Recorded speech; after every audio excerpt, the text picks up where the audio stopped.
Namaste everyone. I'm Dr. Shweta and in today's episode we'll discuss about the remaining parts of Dincharya. In the previous episode we discussed about waking up early, brushing your teeth, evacuation. Now we'll continue further. So what comes next? Nasya. What is Nasya? Every one of you must have put nasal drops sometime or the other in your lives. Our ancient texts of Ayurveda have also mentioned about instilling few drops in the nasal cavity. That is called Nasa in Ayurveda. Nasa hi shirso dwaram. That means nasal cavity is a gateway to our head and the medicines instilled via nose reaches the head or the brain via minute channels and thereby it helps in curing various supraclavicular diseases. Supraclavicular means the ailments or the issues above the clavicular region, that is your collarbone. So it includes all the areas of head, nose, ears, throat, mouth, etc. Acharya Charak has also mentioned that this nasya should be done when the sky is clear. There is no clouds in the sky. There are different forms of nasyas and also different times of giving nasya according to various doshas.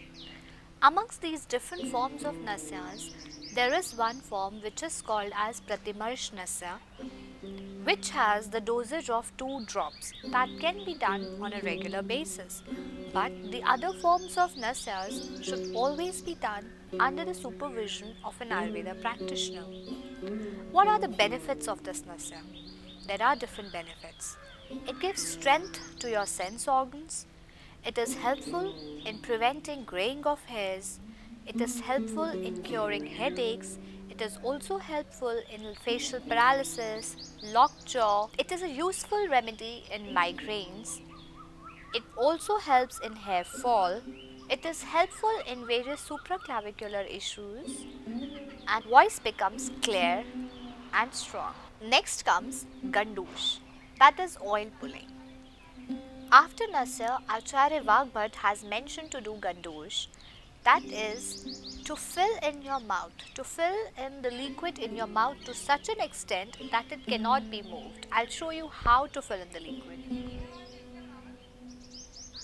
To such an extent that you cannot move the liquid inside your mouth is called as Gandush. This was originated in Ayurveda. Now it has become famous worldwide. There is another form of that which is Kaval. Kaval is just like you do gargling in the morning. So you fill in the liquid in your mouth to such an extent that you can squish it around your mouth like. So in this, you're moving the liquid inside. This is known as Kaval. It has a lot of beneficial effects in maintaining the oral hygiene. Now what are the benefits? Why should you do that? It helps in maintaining oral hygiene. It helps in cleaning your tongue. It helps in strengthening your teeth and your gums. It helps in fighting against sensitivity. Mouth and throat never dries up. Next comes Abhyanga. In common language or in layman, we call it as massage. That is the unique way of external application of oil all over your body. We all do that, but we have forgotten the importance of doing it on a daily basis. So this is just to make you recall about the beneficial effects of massaging your body on a daily basis. Not only massaging your body, Ayurveda also mentions about the beneficial effects of doing the Abhyanga on your scalp and also on your soles. Massaging your scalp has a lot of effects. It helps in prevention of hair fall, it helps in headaches, it also helps in calming you down, improving your memory. Just like that, massaging your soles has a great impact on your vision, on your eyesight. Interestingly, massaging the soles also has a very great impact on your vision, on your eyes. Now, you must not be knowing, but in Ayurveda it is mentioned that our skin is the place of Vata dosha. And the best way to pacify Vata dosha is the application of oil. So, how scientific it was said thousands of years ago. Hence, Abhyanga helps in pacifying Vata dosha. It helps in managing debility, it helps in preventing tiredness. Why in olden era we used to massage daily? It was not a waste. I'll tell you the benefits of doing Abhyanga on a regular basis. It helps in preventing aging. It helps in promotion of your stamina. It helps in pacifying Vata dosha. It also helps in prevention and treatment of tiredness, body pains, debility. It is really helpful in improving your muscular tone. It is helpful in improving circulation. We all know we do have nerve endings near the skins, we do have superficial vessels. Massaging on a daily basis helps in making them strong. It is beneficial for the skin as it is very soothing and gratifying for the skin. After that, next comes Vyayam, that is exercise. In our ancient texts of Ayurveda, the definition of exercise has also been mentioned, which says any activity that produces tiredness in the body is called exercise. Shariram ayas janakam karmam vyayam sangitam. I think everyone has this question in their mind. How much should we exercise? What is the right amount of exercising? The answer is there in Ayurveda. Acharyas have mentioned that always exercise up to half of your capacity. That means the amount of capacity, the physical capacity you have, always everybody knows about it. So, exercising half up to it is the best way. And there are symptoms to recognize that. Your heartbeat goes high.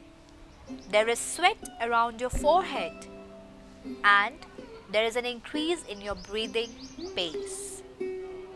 Acharyas have mentioned that exercise should be a part of your daily routine, that is, it should be a part of your dincharya.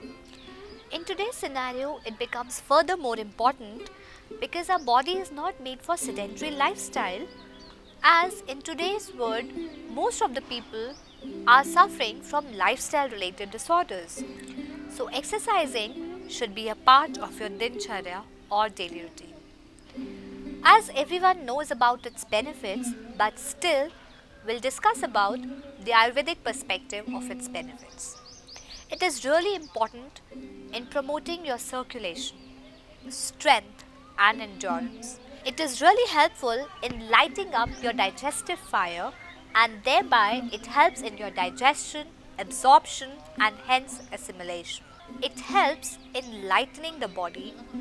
It helps in improving your work capacity. It helps in promoting your appetite. It reduces excess body fat. Body becomes firmer and it is helpful in prevention of various lifestyle related disorders like obesity, diabetes, hypertension, respiratory diseases, etc. But limit is important. How much you should do. Next comes bathing. We all know about taking bath or shower.